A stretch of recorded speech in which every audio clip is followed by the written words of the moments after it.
guys, it's still loading for me over here. Let's wait until it gets up and then we'll start.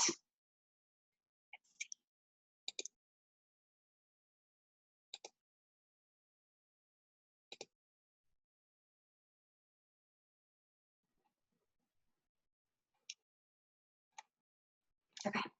So hi, how are you guys? I'm super excited to be here with you tonight. Oh, I have my glasses on. We were going to do a little Q&A about accidentally family because a couple of you guys have sent me some really cool questions and stuff, and I figured while we were at it that we could, I don't know, do what we wanted to do, talk about other stuff, and answer any questions that you guys have as they come up. But oh, hi there, Echo there. So if you have something, throw it up in comments and I'll try and answer it. I did get a list together. I have like 20 questions, which thank you guys for sending that to me. But you know, first I'll just kind of tell you, hello.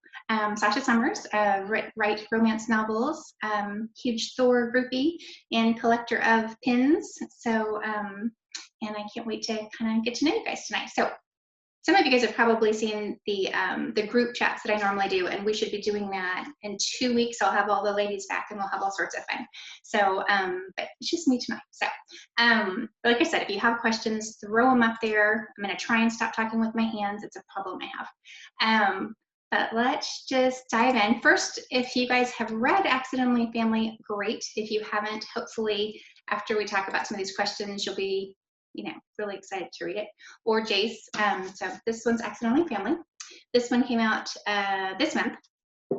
Jace came out in March. And then Dog Park Sweethearts is a Valentine's story, so it came out in February. And then I only have one more book coming out this year. It'll be out, I think, in September, and it's the sequel to Dog Park Sweethearts. It's the other sister's book, so we'll get to that. But oh, hi Shannon, and hi Tina, and hi Francis, and hey McKenna. Thank you guys for being here. I think some of you guys might have even sent me questions, which is awesome. Okay, so I'm going to dive in to our first questions. And it looks like most of the questions I got were about Accidentally Family. So question 1, did you do any research for Accidentally Family? Well, I have a big family, and I think that kind of helps with it. I also come from a really interesting and unique and varied group of people. So, and I know a lot of people who are all extreme storytellers. I think that helps whenever you're basically writing a book. So actual research, as far as in books and online, not so much. But just, using what I know and the people and as inspiration, definitely. Hey, Jennifer. Oh, Shannon has a question. Who is the inspiration for the male lead? Shannon, are we talking about Jace or Accidentally Family? Just let me know. For Jace, it was Michael Ray. He's this amazing country music star. And then for Accidentally Family, I kind of thought of Graham as Kyle Chandler because I love Kyle Chandler. Okay. Oh, hey, Barbie. How are you? Let's see, Madison. Hey, Sasha. Good to see you again. Yes, after Fresh Fiction, definitely. Okay. So, Shannon, let me know if that was the right guy. If I need to give you other male inspiration, happy to do it. Let's see. Perfect. Okay. What was the easiest character to write in Accidentally Family? Whew. I think Felicity, she is, kind of the lead character, but she just, I don't know, I understood the way she worked. I think sometimes when you're writing a story, you just connect a little more with certain characters. And she, as a mom, that need to kind of rally the troops, if you will, and make sure everything's okay. I naturally gravitated to her. The hardest character to write, probably Nick. I don't know, again, if you haven't read it, he's the teenage son, and I think there's just something about that teenage angst. It just seems so overwhelming, right, when you're a teenager, and this poor kid has just been through it. I mean, he has more and more stuff dumped on him throughout the course of the story, and at that age, you're just not equipped to deal with things. I mean, granted, I do put the characters through a lot, so I'm not sure anybody's really equipped for that situation, but he definitely was struggling. And I think trying to find a way to give him the healing that he needed was super hard. I definitely got emotionally invested in him. And, having 2 teenage boys might have something to do with it too. Was there a scene or scenes that made you cry while you were writing this book? definitely. I don't want to say too much, but I will say that the scene when Nick finally goes and sees Jack, that scene got me as I was writing it, and it was so great because when you go through edits, you can cry a lot because because things get cut or changes, so stuff you feel like is going to be great and cemented goes out the window. But it was so, and I was really worried about this scene because it's pretty intense and emotional. And every time it was so great because my editor was always like this little comment in the corner. She's like, "Oh my God, you made me cry again." So every time she went through edits, it made her cry. So I was like, yes, that's a good thing. So, but yeah, that totally made me cry. And then the scene with Charity where she ends up in the hospital. And I think it was just she's such a fun character that I think the idea of her being thrust into this very adult situation when that is not her personality and her just kind of struggling and needing someone. And well, you guys know who was there. So I just love that scene. I thought, and that character too, Braden, is such a fun character because I think he's that guy. We all know one of these guys, right? That's super doesn't want to be emotional, does everything they can to like hold themselves aside. And so I just think that's why they complement each other so much because they just don't fit at all.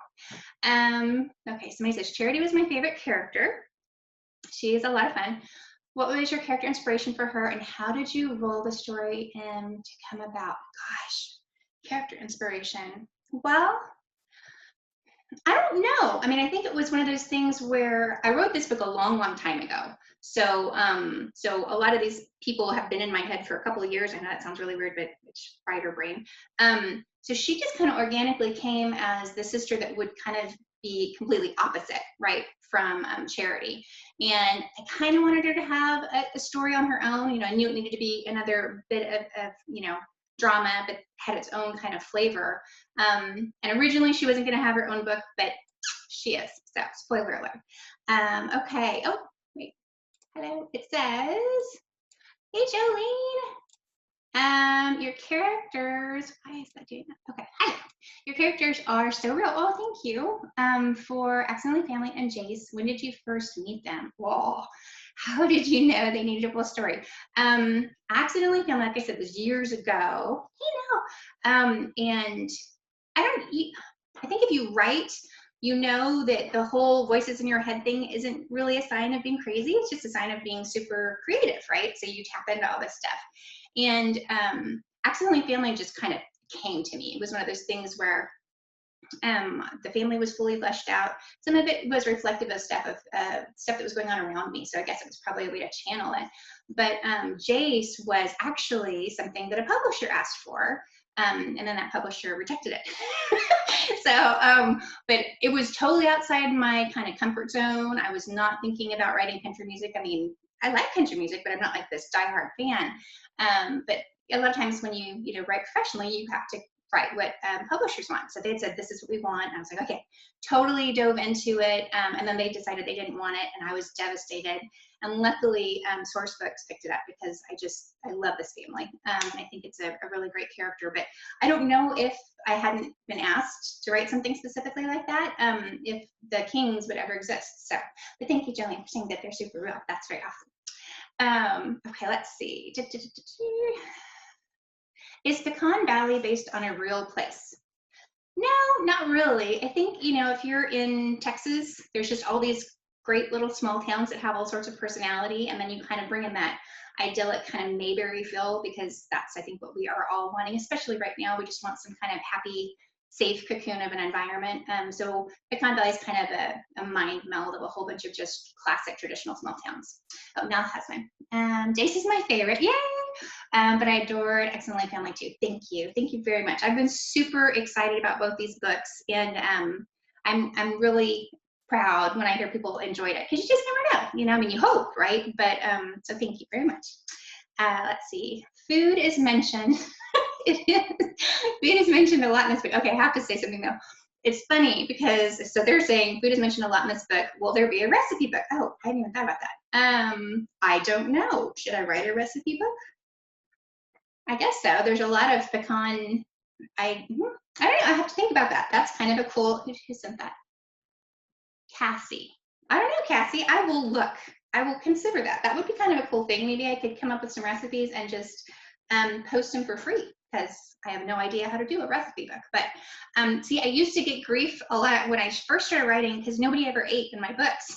So people would be like, my editors would always be like, why are they not eating? You know, people eat. This has to be more realistic. And I think maybe I've gone to the other end of the spectrum now because I've noticed the last like 4 or 5 books, there's like all this extreme description of the food that they're eating. Or maybe it's just because I've given up sugar and I can pretend that I can eat it through all of my books, maybe. I don't know, compensating for it. Who knows? I like the idea of a recipe book, though. I'll have to think about it. Hey, Sarah. Hey, Laura. Hey, Shirley. Let's see. Oh. So this is for Accidentally Family again. It says, is Owen going to die? I'm worried, so please don't kill him. Oh, thank you, Maria. I'm glad that you like Owen. I love Owen. I think he's a wonderful character. I'll be honest with you, I do plot stuff, but I don't, it's not like set in stone. So you are not the only person that has told me that I can't kill Owen, so I'm thinking Owen won't die. But that doesn't mean that he won't go through something horrible because, you know, character growth and conflict and all that stuff. But yeah, I don't think I could kill him. He's just too great a character, and then I would feel bad. Yeah. Okay, so don't worry about Owen. I won't kill him. You have my word. Let's see, number 9. There were times when it was really hard to like Nick and Diana. Yes. Was that hard to write? It was. But again, I mean, my kids are not like Nick and Diana per se. They, you know, I think they all have issues, right? We have blow-ups and anger and temper tantrums and good days and bad days. But Nick and Diana have, you know, they go through a lot. And I think that for me, again, it was just kind of a, how can I make these poor kids that are dealing with stuff that really happens? I mean, you know, cutting is a significant issue, and just anger and alcoholism and lashing out, all of that was really important to portray in a real way. So, I mean, I don't even think the kids like themselves for a lot of it, you know, because they're trying to process and figure out what's happening. And, you know, when you're a teenager, everything is so self-centered. It's just the way we develop, that I think that it translated in the book. You know, I mean, you wanted to like them and you did feel sorry for them in the end, but initially it's a little hard to connect with them. I had a soft spot for both of them from the get-go, and I don't know, it's really crazy because, again, I know they're not real people, they're just fictional characters, but there is something very rewarding about creating a family and putting them through some stuff that maybe isn't the nicest thing, and then having them come out on the other side stronger for it, right? Because to me, that's the whole point of a story, is the character's journey, but it has to have some kind of, I don't know, you have to feel good about it in the end. I don't like reading books where you don't feel good about it in the end, not especially right now, right? We just want happy stuff. And to be fair, both Accidentally Family and Jace are a little emotional. So so it looks like that's all the Accidentally Family questions I have. But if you guys have any questions, please throw them up in the comments. I do have some questions about Jace, so I'm going to move on to that one. Shannon already asked about who my inspiration was for Jace. And he is this really great country music singer. He's really kind of a cool, he doesn't automatically scream country music singer, but his name is Michael Ray. And he had these great tattoos. That's the only thing that frustrated me about this cover, because he has tattoos on the inside of his arm, and then in the book, they're kind of a big deal. So I was a little bummed when the cover came out and I didn't have them, but I have gotten a sneak peek at book 2's cover. I can't share it yet. And the second book isn't going to be called Brock. They're going to call it A Song for a Cowboy, which I love, because again, we're talking about, you know, country music. But it looks totally different. So I can't wait to be able to show that to you guys, because I really am curious to see what you think, because it's a totally different look. But super excited about that. That one doesn't come out until January. So sorry, we have to wait a little bit for it. But yeah, so the question was, what book is next in the Kings of Country series? That will be Song for a Cowboy, and it will be out January 21. So we got a little bit of time to wait. That's okay. You can just read Jace over and over again so that you know, get your fix. Oh, is Sawyer going to get his own book? Okay. Well, Leanne, hopefully. I don't know. Right now I have Jace is under contract, and then Song for a Cowboy, and then Country Music Cowboy, I think, is the third book, and that is Travis. So I don't have Sawyer under contract, but we'll see. Thank you, Sarah. I can't wait for you to read the second book. I hope that you like it. Are there plans for more audiobooks? Yes, all of the Kings of Country books will be in audio. So that's a good thing. At this point, Accidentally Family hasn't been picked up. I know, Sarah, I'm sorry, January's a long way away, right? Yes, Shannon, he's hot, right? You can throw up a picture if you want to. And he's got a great voice. We're talking about Michael Reagan, that was Jace. Perfect timing for Coastal Magic. Yes, Jennifer, I can't wait. Seriously, I mean, I would love to do like a cover reveal over there because I think it's, I don't know, I'm curious. I'm really curious to see what readers think because it was a totally different look. So Laura says, I can't wait for the next one. Me too, me too, me too. And right now, actually, I'm starting or getting into book 3. So that's Travis's story. And it's all emotional and great too. So, but as far as Sawyer's book goes, we'll have to see, you know, a lot of it just depends on how books do and how people respond and if they're really popular. So hopefully Sawyer will get his book because, you know, I mean, he has a lot to say, right? Well, there's been hints dropped, so we know there's going to be a story there. Oh, do we ever understand why Cece acts the way she does? Well, I didn't want to, like, you know, dump everything all at once. So yes, you'll get a little bit of a backstory for her through the different books, right? Because she is kind of a monster. Let's be honest. She's just. And I don't even think she realizes it. The way I kind of pictured her is this woman who's just so desperate to hold on to her children that what she thinks is protecting them isn't, but it's the only way she knows how to hold on to them. I don't know if that makes sense or not. But yeah, I mean, you'll learn a little bit more about why she thinks the way she does and what she's been through. And her story is kind of sad. So I know it's hard to be sympathetic because she does some pretty horrible stuff, but I try not to make any of even my villains like truly villainous because, you know, everything's relative from that person's perspective. So, though granted, Cece's kind of evil. So, did you write the songs in the book? I did. And my sister and her husband and daughter recorded them, and then also Jackson Ward sang one as well. And I think that all 4 of them wish that I would not have written them because I don't get the musical timing. So when I was writing them, I was thinking about it like in a poetry form, you know, the rhyming and the beats and trying to make sure they're all the same. And that doesn't translate to music. So, but they've been very sweet and worked with me on that. And I know that they're, you know, I had to do more songs for each of them. Hey, Storm. So hopefully they'll be able to, I don't know, maybe we can keep making 1 or 2 songs each book because I am so proud. Oh my gosh, have you guys heard the songs that they made? They're just beautiful. So that to me was extra special and I felt super honored that people did that. So I did write them. How did I come up with them? Well, I tried to make them reflect the, you know, what was going on in the book. Obviously, they needed to be important. Do you play an instrument? No, as is obvious to the guys that were trying to then write the music. Because I think if I had any kind of understanding of music, it wouldn't have been quite as challenging for them. Because, but they did a great job. So, I mean, it worked out in the end. But no, I'm not really a musical person at all. And I guess it just happened to work. So that's a good thing.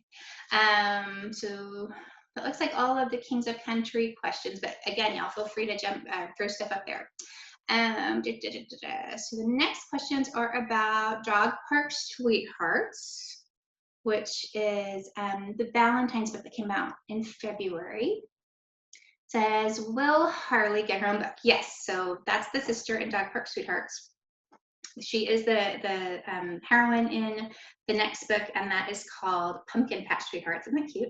And it'll be out in September, and clearly it is a fall book, and it's going to be, you know, whereas Dog Park Sweethearts was all about Valentine's Day, this is kind of like fall festival centric with pumpkin carvings and cornrow maze and all that kind of stuff. So, and it's just as sweet, you know, Pumpkin Patch Sweethearts and Dog Park Sweethearts were both on the sweet end of the spectrum, whereas Jace was not. So if you read Pumpkin Patch Sweethearts, I mean, Dog Park Sweethearts, don't go into Jace thinking it's going to be, you know, sweet, because it's definitely got a different heat level. So you now know that. I don't want anyone to be like, oh, when they're reading it. Is the next Welsh Sisters a holiday book? Yes, it is. It will be, well, I mean, it's not a specific holiday, it's just more kind of like a fall thing. Oh, wow. Okay, so this is the second I want the recipes for the baked items in Dog Parks and Yards. Are you going to write a cookbook? Well, that is the second person that's asked me that. Maybe I should write a cookbook. I don't know. That's something to think about. But yeah, I know some of the strawberry cream cheese muffins and all that stuff. Yeah, I got pretty hungry. Maybe I really am channeling my weird diet, and that's why they're all eating these amazingly good, yummy, bad for you stuff. I don't know. But okay, I will think about a cookbook. That could be kind of fun. Let's see.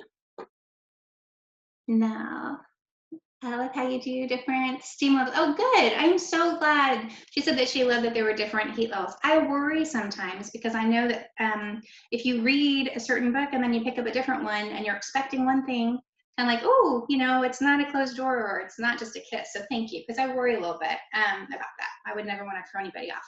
Hey, DT. Jennifer, I love that there are stories for whatever mood. Yes, exactly. Because even these books, I've written paranormal too, so I definitely like to write across the spectrum and the heat level. I have yet to write like a full-on like erotica. Probably won't, but you never know. Never say never, right? All right, so next we're gonna move on. I will be thinking about a cookbook. I really, really will. Who would have thought? Okay, so these are just general questions, and again, y'all feel free to throw out questions here. Oh, hey. Hi.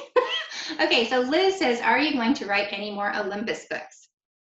I really, really want to, you guys. I love that series. You know, if you read Medusa or Hades or Apollo, I adore those books. And they're just a very intense series to write. And right now, because of the contracts I have, I'm not going to be able to get to those for a while. So please, please bear with me. I promise you they're coming. Which stories are you planning? Well, I have Aries and Aphrodite, and then I also have Poseidon, and I know that y'all are going to be like, what? Because he's the villain, and he is a villain. But they're great, great books, and that should round out the series, and I will write them because they're still there, and I can't, you know, just let go of something. When? I'm sorry, Liz, I don't know. Have the covers, they're really pretty, but it's going to be a while. My goal is next year. I'm sorry. But I, you know, they're going to be here. Eventually we'll get there. They will be out and they'll be amazing and you'll be happy and they'll have been worth the wait. I promise. So hang with me. Will you write any more shifter books? Wolves or bears? I don't know. At this point, you know, the Blood Moon Brotherhood series, there was 3 books and it was pretty much wrapped up. So I hadn't really thought about writing anymore. And I've never thought about writing shifter bears. But again, never say never.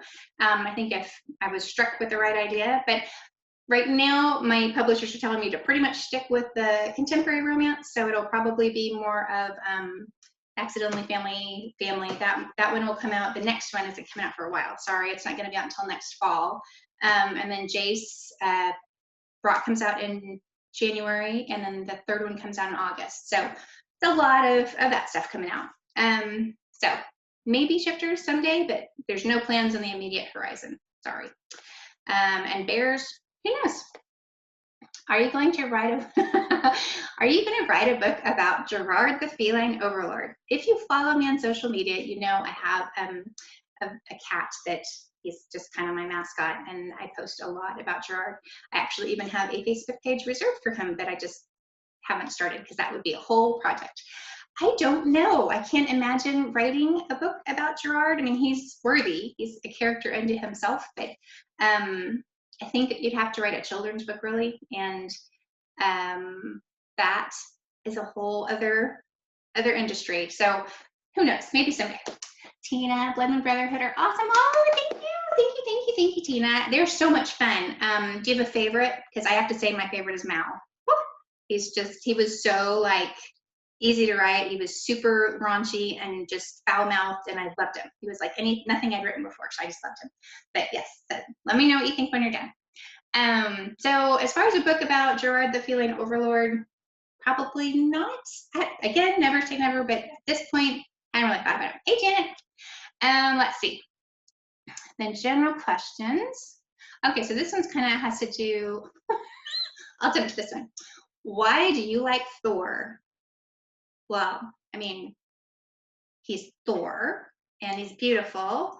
And I, have my little Funko Pop guys over here. Honestly, I will be honest. Okay, so yes, Chris Hemsworth is a beautiful man. There's no denying that. But I'm a huge kind of story person. And to me, the original Thor, the film, was a fantastic representation of the hero's journey. So that is what I loved so much about it. I mean, it was great and over the top, and he was wonderful, and just, you believed him. But I loved that the story was so perfect as far as showing you that hero's journey. And, the other movies were great. I enjoyed Ragnarok. It was so much fun. But really, he became this great character in that story, and he went through all of the redemption and the self-actualization. So that's why I'm a huge Thor fan. It helps that it's Chris Hemsworth. I won't lie. He's beautiful, very, very beautiful. And he just did a great job. So I love it because he's fantastic. Yes, he is. Thank you. You see, he is. He's just awesome. So, but I also think that the whole idea, I mean, I love fantasy as a whole. And I think anytime you can have a big mythos, I get really invested. I mean, again, I'm totally obsessed with Greek mythology, and Norse mythology is not something that I have tackled before, but again, why not? And of course, he's easy on the eyes. Okay, so that is why I like Thor. I just do. How many cups of coffee do you drink a day? I don't really keep track because it would probably be terrifying, but I know at least 3. It's a weakness, I guess, but I really, really love my coffee. And it keeps me from being grumpy or hurting my children. So that's a good thing because I need it really badly. If I don't have coffee, it can be mean. You can ask people that I write with. I have to have coffee. Let's see, what am I reading right now? I just finished, Chelsea. I like the Red Carpet series a lot. Oh, yay! Those are old. Those are my first, but my favorite is Jace. I love Jace too, Chelsea. I hope that you like Song for a Cowboy. I hope you enjoy Prospect too. I'm going to hit you up as soon as I get it, and I want to hear what you say. So what am I reading right now? I just finished The Henna Artist, because I tend to follow the Reese Witherspoon Book Club listing, just to kind of see what's relevant. She has a huge influencer in the industry. So it's always good as an author to know what is popular right now. And so I feel like it's a great way to stay connected with what's selling, because obviously sometimes what you think is going to do well isn't, and you want to be able to continue to sell your books, right? If you're going to continue to make a living. So that, and then, oh gosh, what was it I just read? I don't have it in here. I'll throw it in comments later, but I just read, it was Robin Carr, The View from, I think it's Alameda Island. And it was nice. I mean, I felt like I was there. She's lovely. She's got such a great voice and pitch, and her characters are always cool. And I appreciated that story was about an older heroine, and by older I mean like my age, 40s versus 20. So because it's just nice every once in a while. And hers aren't full on romance either, but that's part of the story. So I think it's kind of cool to have these self-actualization stories when it is kind of more of a middle-aged heroine. Okay. How did you get into writing? Well, I grew up in a super, probably you can tell because I keep using my hands. I'm gonna sit on them now. I grew up in a super theatrical family. Both my parents did community theater a lot. My mom is actually doing a show right now in her little town. And so I think it just kind of came naturally. And as my niece, who is here, Jacqueline, can tell you, we are all storytellers. I think there's just something in the bloodline. So growing up, always watching my parents being other people kind of made it not a big deal to come up with stories, right? So it was always there. And then I remember when we would go on family vacations and stuff, storybooks were a huge thing. My dad reading Chanticleer to us when we would go on holiday was kind of like part of the deal. So books were always just really important. I think books just mattered in a way that, I don't know, other things would matter. Hunting, I guess, for my husband, who's a hunter. Books for that for me. So the idea of being able to create something and possibly share that and get that kind of joy from somebody else just inspired me to try. I honestly didn't think I was going to do it ever professionally or even share anything I'd written with anybody. But I read this amazing article by Diana Cosby, and if you like historical romance, she writes fantastic Highlander romances, historical. And I just reached out to her, being naive, and was like, how did you get started? What do you recommend to do? And she invited me to a writing group in Dallas, and I went, and that was it. I was done. I was hooked. And some of the best friends I've ever made in my life have been through the writing community. It's a super supportive community, and that's just great, right? Because we all want a big support group, and I feel like basically there's not a single person that I know in the writing world that I don't admire in some form or fashion or consider a friend. So that's a huge blessing. And lots of admiration for different pioneers and different subgenres too. So that was a really long answer. So sorry if I bored you. Do you keep a journal of story ideas when you see certain events or conversations so you can save them for later? I actually do. I have a box that I have full of index cards. It's not even just like certain events or conversations, but that's part of it. But when I'm writing something and I have a contract, I have to try and stay focused, which is not always as easy as it should be. So what I will try to do is write down that idea and put it in that box so that when I have a break or I don't have a contract or I just need to kind of do something different, I can pull those ideas out and they're there waiting for me. So, because I've tried to keep everything in one place, but it's not always easy. So the box seems to be working okay. I had a little voice recorder for a while, but I have no idea where that is now. So, let's see. Oh, are you afraid when you read someone else's book that it might carry over to your own? Sarah, that is yes, of course. And like I have werewolf books, and there are a gazillion different writers, right, that write werewolf books. I write cowboys, and there are a gazillion different writers that write cowboys. So I think that there's adage is basically, and this is how frustrating it is. This is what publishers tell you. They want something familiar but different. So basically, when you write something, there's going to be, a shared conflict or a shared background or something that's familiar, because honestly, there's only so many base stories that exist. So you have to just go into it with your concepts and be as focused on your work as possible. I think sometimes that's when you need to be aware of what you're writing, right? So that you don't inadvertently, or in some cases, there's been some plagiarism issues where you do or you could use something that is not, that's already basically been claimed. So you have to be aware of what else is out there. But yeah, it's always going to be, goodness, I've written, 10 different cowboy romances. So, there's going to be some similarities because they're cowboys, and, it's a love story. So you kind of know the cowboy's going to fall in love and he's going to end up happily ever after. So yes, definitely. But you just kind of have to hope that you've put a new spin on it and it makes it unique from every other cowboy romance or every other country western singer romance or werewolf book. So, but yes, I worry about that a lot. I do, because you always want to stand apart. Let's see. Okay, so this is another question about Olympus. Okay, will I be writing another Poseidon and Hades and Persephone book? Well, I hadn't thought about it because I felt like it worked out pretty well, but I don't know. They're saying that's their favorite book and they really love those characters and they would love more about their life together after she was, I don't want to say doomed, but it's a really long question. So I don't know.